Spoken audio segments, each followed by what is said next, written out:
नमस्कार, मी सचिन नंदकुमार चौधरी. आज आम्ही महाराष्ट्र राज्य विद्युत वितरण कंपनी या कंपनीच्या ऑफिसला भेट दिली. सुमारे थोरगॉन फीडर सुमारे 1.5 ते 2 महिन्यापासून वीज पुरवठा खंडित होतो आहे आणि तो खंडित झाल्यामुळे शेतकऱ्यांचे मोठ्या प्रमाणात नुकसान होतं आहे.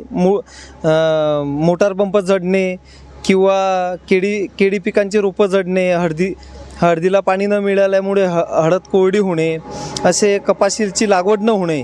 परंतु आजपर्यंत कोणीच लक्ष देत नाही आहे किंवा सहकार्य करत नाही असं दिसून आल्यामुळे आम्ही आपल्या महाराष्ट्र राज्य विद्युत महामंडळाचे जे साहेब आहेत कोले सर यांना भेटलो. तसेच वरती अजय पाटील सर म्हणून आहेत, त्यांनाही आम्ही जाऊन भेटून आलो की जेणेकरून सर हा जो त्रास होतो आहे हा त्रास जर आता आम्ही सहन नाही करू शकत, अन्यथा भविष्यात कुठल्या न कुठल्या मार्गाने आपणाकडे यावं लागेल किंवा आज जो झालेला त्रास आहे किंवा एवढ्या पिकाचं लाखो रुपयाचं जे नुकसान झालं आहे ते आम्ही आपणाकडे मागणी करतो की शेतकरी या नात्याने की आम्हाला निसर्गही साथ देत नाही आहे. आज निसर्गाने इतकं केळीचं नुकसान झालेलं आहे, केळीच्या बागा झोपल्या आहेत, परंतु आज पाणी नसल्यामुळे शेतकरी इतका हवालदिल झाला आहे की कोणीच त्याकडे लक्ष द्यायला तयार नाही आहेत. म्हणून आज आम्ही इथं आलो आणि आज आल्यावरती साहेबांनी आमची व्यथा ऐकून घेतली.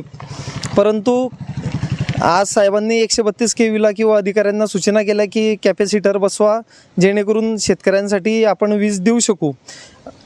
याविषयी आमची समस्यांचं निराकरण करण्यात आलं. परंतु भविष्यात न झाल्यास आम्ही तीव्र आंदोलन किंवा उपोषणाची एक निवेदनही सरांना दिलेलं आहे. एवढं बोलून मी माझे 2 शब्द संपवतो. धन्यवाद.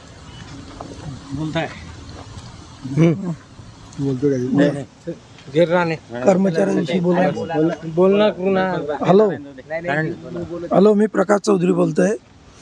त्याचप्रमाणे जसे यांनी सांगितलं तसं कर्मचारीसुद्धा आम्हाला पूर्ण पाहिजे आणि तिथे रहिवासी पाहिजे.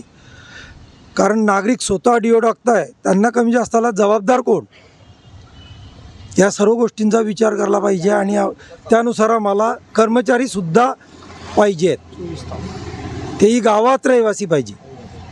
म्हणजे जर का लाईट गेली समजा किंवा काही प्रॉब्लेम झाला, डिओ पडला, तर तुम्ही स्वतः ते डिओ टाकून स्वतः टाकतोय मी. आमच्याकडे फोटो आहेत सर, आम्ही ते फोटोही तुमच्याकडे शेअर करू इच्छितो किंवा एवढा जो झालेला त्रास आहे, रात्री 12 वाजता उठून डिओ टाकण्याची परिस्थितीची ओढावते गावावरती आणि त्याकडे आम्ही स्वतः ग्रामपंचायत सदस्य आहोत, पण आम्ही गावासाठी काही करू शकत नाही. हे आमच्यासाठी खेदजनक बाब आहे. परंतु भविष्यात आम्ही गावकऱ्यांसाठी किंवा आमच्या कार्यकर्त्यांसाठी आम्ही रस्त्यावरती उतरण्यास तयार आहे. ठीक आहे, थँक्यू. धन्यवाद सर.